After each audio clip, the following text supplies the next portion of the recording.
শরীয়তপুরের ডামুড্ডায় টানা 40 দিন নিয়মিত 5 ওয়াক্ত নামাজ জামাতে আদায় করার জন্য 30 জন শিশু কিশোরকে পুরস্কৃত করা হয়েছে। 6 জনকে বাইসাইকেল, 5 জনকে পাঞ্জাবি পায়জামা এবং 19 জনকে গিফট বক্স প্রদান করা হয়। আমি আর আমার কয়েকজন বন্ধুরা নামাজ পড়ছি, তার জন্য মসজিদ থেকে আমাদের সাইকেল দিয়েছে।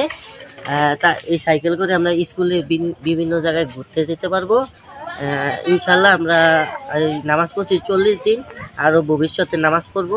পুরস্কার প্রাপ্ত কিশোর জাহিদ ও সানবি মিধা জানান, নামাজ জামাতে আদায় করার মাধ্যমে তারা এখন নিয়মিত নামাজে অভ্যস্ত হয়েছে এবং পুরস্কার নয়, মুসলমান হিসেবে নামাজ আদায়ই প্রধান লক্ষ্য।